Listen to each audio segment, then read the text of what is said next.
Este é o programa Classe Bíblica no Ar. Estamos de volta para apresentar a nossa aula de número 2. O nosso curso é Doutrinas Bíblicas. Estamos fazendo um sumário das principais doutrinas das Escrituras Sagradas.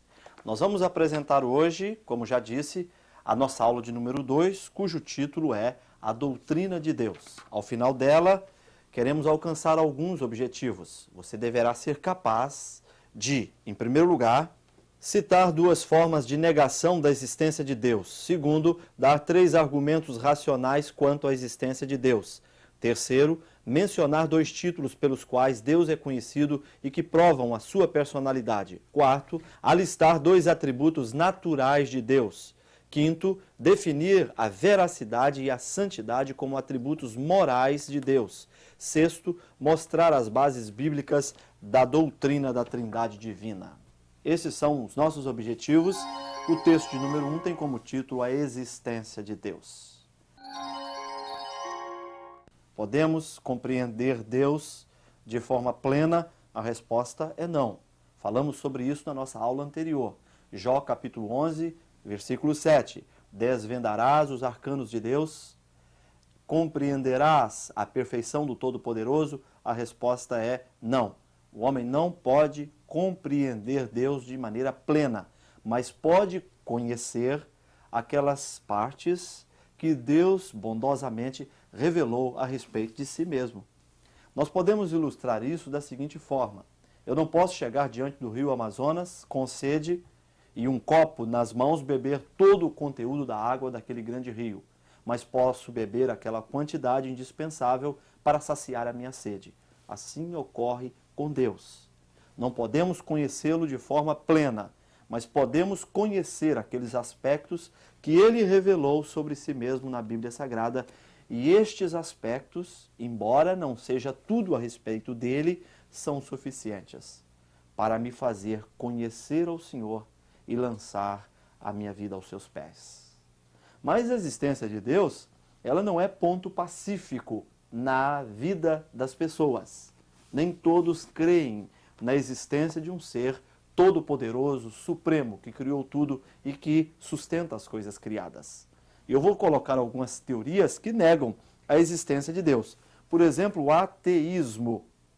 A palavra teísmo designa uma doutrina que ensina a existência de um Deus poderoso, criador, sustentador e etc. Mas essa letra A, colocada antes, significa negação. O ateísmo é uma negação da existência de Deus. Em segundo lugar, o agnosticismo, ele é uma negação da existência de Deus. Nós temos outra vez a letra A antecedendo uma outra palavra. Agnosticismo é uma palavra oriunda do original grego, que significa não saber. Gnose é igual a conhecimento. A gnose significa não conhecer. O agnóstico, acima de tudo, nega que o ser finito, nega que o homem possa obter qualquer conhecimento a respeito de Deus. Não é exatamente isso que a Bíblia ensina. Aliás, se o homem não pudesse conhecê-lo através da sua própria revelação, qual seria então a razão de Deus nos legar as Escrituras Sagradas? Terceiro lugar, o deísmo. Esta é uma corrente teológica que ensina a existência de um ser que criou todas as coisas, mas que se mantém à distância. O indivíduo deísta é aquele que compreende apenas a transcendência divina. Deus criou. Ele é a razão de ser de todas as coisas, mas ele não interfere na história da humanidade. Ele não interfere nas coisas criadas. Ele permanece à distância, assentado num alto e sublime trono. Existem também 2 teorias que negam a existência de Deus, que são o materialismo e o panteísmo.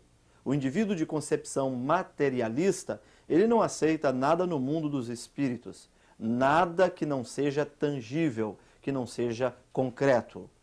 Aquele que tem uma concepção panteísta é o que acredita que Deus é tudo e tudo é Deus. O panteísta, acima de tudo, confunde o Criador com as coisas criadas. O panteísta, ele dá uma ênfase na imanência divina. A diferença entre o deísmo e o panteísmo é que o deísta, ele focaliza isoladamente a transcendência divina. Ele é um ser assentado num alto e sublime trono, mas permanece lá, não interferindo na história da humanidade. O panteísta focaliza de forma isolada a imanência divina. Deus é um ser imanente, presente. Não podemos confundi-lo com as coisas criadas. Mas, ao mesmo tempo, ele se mantém distinto das coisas criadas e numa posição de extrema superioridade, porque é um ser transcendental. Deus está sentado sim num alto e sublime trono, mas também habita num coração contrito e quebrantado. Esse versículo ensina a transcendência divina, porque está sentado num alto e sublime trono, mas também ensina a imanência divina, porque ele habita num coração contrito e quebrantado. Essas são teorias que negam a existência de Deus. Mas é claro que não são suficientes, não são bem-sucedidas no seu intento, porque Deus existe. Ele é o Criador de todas as coisas que se revela através das Escrituras Sagradas e visita a todos aqueles que o buscam de todo o seu coração. O texto de número 2 da nossa aula tem como título Evidências Racionais da Existência de Deus. Nós vamos colocar aqui alguns argumentos. Em primeiro lugar, o argumento ontológico. Essa palavra vem do grego, são duas palavras, ontos, que significa ser, e logia, que significa estudo. O argumento ontológico é aquele que parte do estudo do ser. Nós podemos ter um conhecimento direto de Deus através das habilidades inatas que possuímos, ou então através da nossa intuição, através da nossa alma. Se vasculharmos as culturas ao longo da história, nós vamos perceber que todas elas tinham uma concepção a respeito de Deus. Isso prova o argumento ontológico. Isso prova que Deus é um ser que existe. Em segundo lugar, existe o argumento cosmológico. Ele é conhecido como o argumento de causa e efeito. A vida ela está organizada exatamente nessa relação. Gálatas capítulo 6, versículo 7 diz: Não vos enganeis, tudo aquilo que o homem semear, também haverá de colher. Isso é lei do plantio e da colheita, lei de causa e efeito, ou argumento cosmológico. Tudo no universo está organizado nessa relação de causa e efeito. E aí a pergunta é a seguinte: se o universo existe, e olha que ele existe em grande complexidade, isso exige a existência de um outro ser. Se ele existe, alguém o criou, e este ser é o próprio Deus. Há também o argumento teleológico. Esse argumento ensina que todas as coisas existentes no planeta têm a sua razão de ser. Há um propósito em todas as coisas criadas. O argumento teleológico, ele é uma extensão do argumento cosmológico. Nós podemos pegar aquelas coisas mais insignificantes da vida, quem sabe um inseto, quem sabe uma vegetação extremamente simples, nós vamos perceber que há um propósito na sua existência. E há mesmo, porque o nosso Deus é um ser de propósitos. Tudo aquilo que ele cria, ele o faz com uma finalidade. Existe também o argumento moral. O homem é um ser moral, isto é, ele é capaz de discernir entre o certo e o errado, fazer escolhas.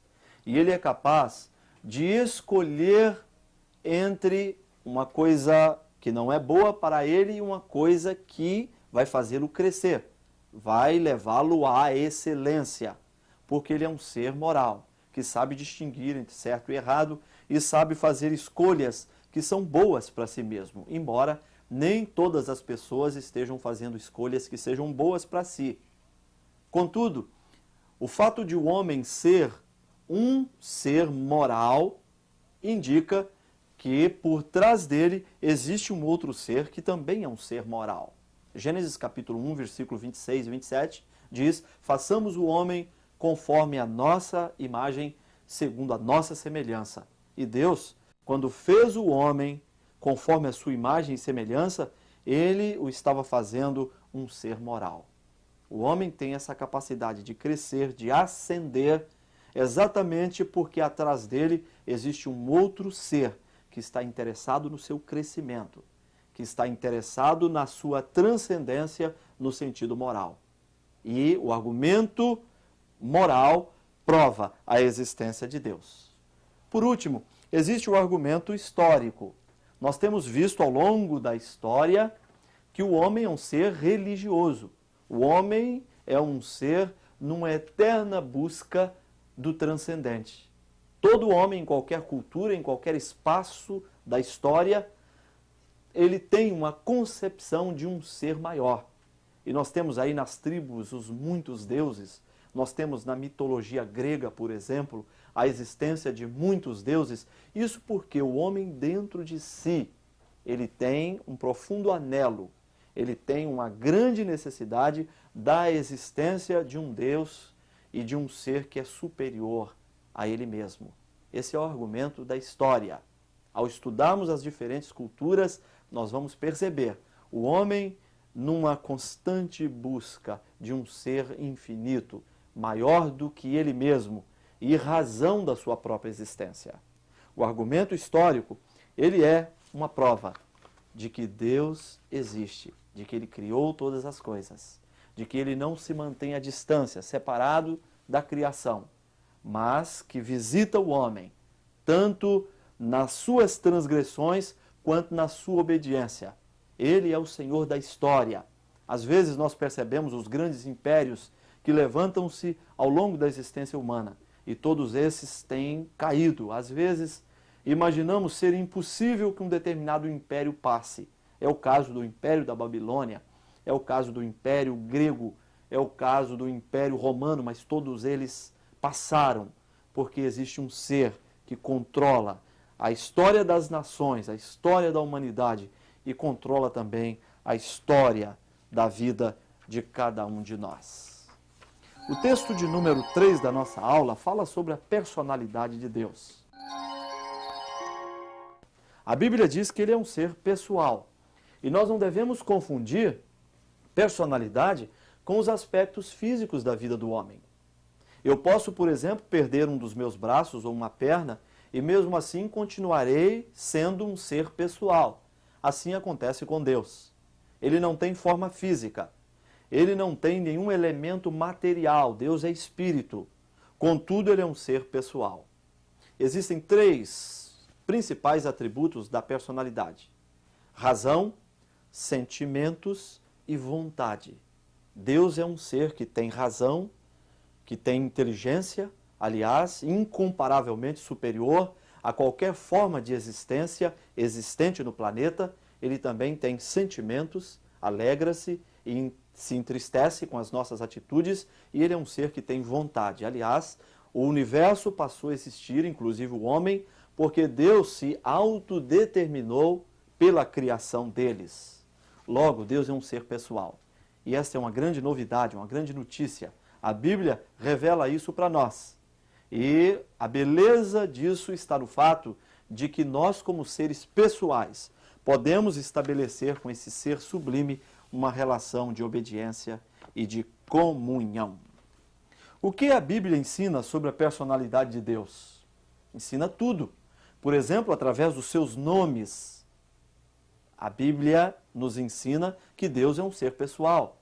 Às vezes ela relaciona-se a Deus utilizando pronomes.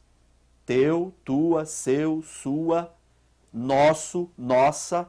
E esses são pronomes que são direcionados, voltados para um ser que tem personalidade. A Bíblia fala de Deus entristecendo-se. Você pode ler isso em Gênesis capítulo 6, versículo 6. Ele entristeceu-se por ter feito o homem. Outras vezes a Bíblia apresenta Deus como um ser em ira, um ser que sente raiva e revolta por causa da conduta do homem. Outras vezes a Bíblia o apresenta como um ser zeloso, outras vezes como um ser amoroso. Essas são características de alguém que possui personalidade. Ao estudarmos os nomes de Deus, por exemplo, Jeová Jireh, que significa o Senhor proverá, alguém que provê. Jeová Nissi, o Senhor é a nossa bandeira. Jeová Rafá, o Senhor que sara. Jeová Shalom, o Senhor nossa paz. Jeová Raá, o Senhor é o meu pastor. Jeová Tzidkenu, Senhor justiça nossa. Jeová Sabaote, Senhor dos exércitos.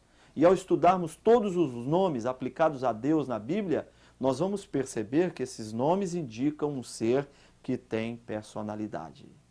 Esse ser pessoal é o que criou todas as coisas. Gênesis capítulo 1, versículo 1. No princípio criou Deus os céus e a terra. Hebreus capítulo 1, versículo 3 indica que ele não apenas criou, mas ele também sustenta. Esse ser pessoal, ele está sustentando todas as coisas. Aliás, o nosso planeta, ele sobrevive em cima de uma linha muito fina. Se aumentarmos um pouco o calor lá da África e das cidades quentes aqui no Brasil, ou se intensificarmos o frio das regiões mais frias da Terra, nós vamos perceber que a vida torna-se impossível. Mas isso não ocorre porque há um ser pessoal controlando todas as coisas. Ele criou e exerce governo e domínio sobre todas as coisas criadas, porque é um ser pessoal. O texto de número 4 da nossa aula tem como título A Natureza de Deus. E aí, nós entramos no estudo dos seus atributos. A Bíblia revela características de Deus e nós chamamos essas características de atributos. Dividimos esses atributos em duas classes principais: os atributos naturais e os atributos morais. Os atributos naturais de Deus são a sua espiritualidade. Deus é um ser espiritual. Às vezes importamos do paganismo e da mitologia grega a ideia de que Deus possa ter forma física. Ele não possui.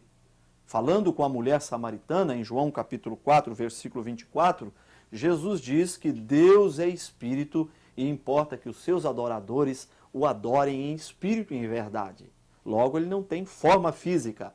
Ele tem uma forma espiritual que nós ainda não podemos discernir, porque estamos limitados à nossa humanidade. Mas com toda certeza não possui forma física. E quando a Bíblia atribui ao Senhor mãos, olhos humanos, ela está simplesmente utilizando um antropomorfismo. O que ocorre é que o nosso Deus ele é tão superior a todas as coisas que nós não podemos falar dele sem correr o risco de antropomorfizá-lo, mas não que ele tenha forma física. Um dos seus atributos naturais é que ele é espírito. Um outro atributo é vida. A Bíblia fala de Deus como um ser vivo. E este é um dos seus atributos. Ele não é apenas um ser vivo, ele é a própria vida. E só pode existir vida nas existências dentro do cosmos, porque, acima de tudo, esta vida emana do próprio Deus, que é a fonte de toda a vida. É por isso que devemos procurar viver a nossa vida da melhor forma possível, porque ela é um dom de Deus. Além disso, a eternidade é um dos atributos naturais de Deus, ele é um ser eterno. Nós, se estudarmos a nossa árvore genealógica, chegaremos aos nossos ancestrais. Mas Deus não tem ancestral, porque ele não teve início. Deus é um ser incriado, é um ser cuja existência anula todos os nossos conceitos de tempo. Nós pensamos no tempo, isto é, quando olhamos para o ser humano, olhamos também para o seu passado, presente e futuro, mas Deus não tem passado, presente e futuro. As coisas para ele existem num eterno presente. Ele é o grande eu sou, o ser eterno. Além disso, ele é um ser imutável. Imutabilidade é um dos atributos naturais de Deus. A Bíblia diz que nele não há mudança nem sombra de variação. Todas as coisas no universo são mutáveis, elas passam. elas se deterioram. O homem, inclusive, precisa mudar, porque ele precisa crescer. O homem só pode crescer, amadurecer, se ele estiver todos os dias mudando-se a si mesmo. Mas em Deus não pode haver mudança, porque ele é um ser imutável, ele é um ser perfeito. Além disso, ele é onisciente. Essa é uma outra característica, esse é um outro atributo. Ele sabe de tudo. Você pode ler no profeta Isaías, capítulo 40, versículo 28, a respeito da onisciência de Deus. Ele é onipotente, isto é, ele é todo-poderoso. A palavra onipotente vem de duas palavras latinas, onis e potentia, que significa todo-poderoso. Ele pode fazer tudo. Não há nada neste mundo que possa limitá-lo no seu poder. Algumas pessoas têm grande dificuldade em aceitar a existência de Deus porque percebem que esse mundo está repleto de mazelas, de misérias, de homicídios, violência, de sofrimentos. Como é que podemos conceber esse quadro aliado à existência de um ser onipotente? Por que é que ele não muda tudo? A razão é muito simples. Ele estabeleceu todas as coisas dentro de um plano. Um dia, o Senhor se manifestará nas nuvens, arrebatará os seus para viver com ele para sempre. E o inimigo, Satanás, com toda a sua ação maligna, será banida da face da terra. Mas, por enquanto, Deus, inclusive, usa o próprio Satanás para que o seu plano possa ser desenvolvido e acontecer na face da terra. Assim como lá no jardim havia uma árvore do conhecimento do bem e do mal para medir a espontaneidade de Adão em sua obediência, assim também, hoje, nesse planeta, existe uma mente maligna semeando a miséria. E nós estamos diante da opção de servirmos ao Senhor, amoroso, todo-poderoso, ou então não servirmos ao Senhor. Porque Deus não nos fez máquinas, Ele nos fez seres com livre-arbítrio, com o direito de escolher entre o certo e o errado. Mas, ao mesmo tempo, a Bíblia nos exorta a que resistamos o diabo, porque assim ele fugirá de nós. Além disso, Deus é um ser onipresente, está em todos os lugares ao mesmo tempo. E é por isso que é inconcebível falar de Deus como alguém tendo pés, se ele é onipresente, se ele está em todos os lugares ao mesmo tempo. O texto de número 5 da nossa aula tem como título A Natureza de Deus, é uma continuação. Nós estávamos falando dos seus atributos naturais e aqui vamos falar dos seus atributos morais. Vamos colocar alguns. Em primeiro lugar, veracidade. Deus é um ser veraz, isto é, justo. Este é um atributo moral de Deus. Não pode haver falsidade e mentira em Deus, porque ele é um ser justo. Em segundo lugar, fidelidade. Ele é um ser fiel, que cumpre com todas as suas promessas. Em terceiro lugar, ele é um ser santo. Aliás, santidade é um dos principais atributos através do qual Deus deseja ser conhecido. A Bíblia fala da santidade de Deus em diversas partes. E nós percebemos que, acima de qualquer outro atributo, Deus quer ser conhecido por nós como um ser santo. E assim como ele é um ser santo, a implicação disso para a nossa vida é que nós também devemos viver uma vida de santidade diante de Deus e diante dos homens. O texto de número 6 da nossa aula tem como título A Trindade de Deus. Ele é um ser trino. Nós percebemos isso em Gênesis capítulo 1, 26 e 27. Façamos o homem. Depois, na Torre de Babel, eia, desçamos e confundamos ali as línguas. No capítulo 6 do profeta Isaías, a quem enviarei e quem há de ir por nós? Estes textos e outros do Antigo Testamento indicam a existência de mais do que uma pessoa. Os pronomes e verbos estão colocados no plural, indicando que está falando mais do que uma pessoa. No Novo Testamento, nós percebemos de uma forma clara a revelação da Trindade. Esse ser que é uno, que é um só, mas que revela-se através de mais do que uma pessoa, pelo menos, conforme o que está registrado no Antigo Testamento, revela-se através do Novo, através de 3 pessoas. Por exemplo, no batismo de Jesus, a segunda pessoa sai das águas batismais, a terceira pessoa manifesta-se através de uma forma corpórea, isto é, através de uma pomba, e de repente todos os que estão ali ouvem a voz da primeira pessoa da Trindade dizendo: "Este é meu Filho amado, em quem me comprazo".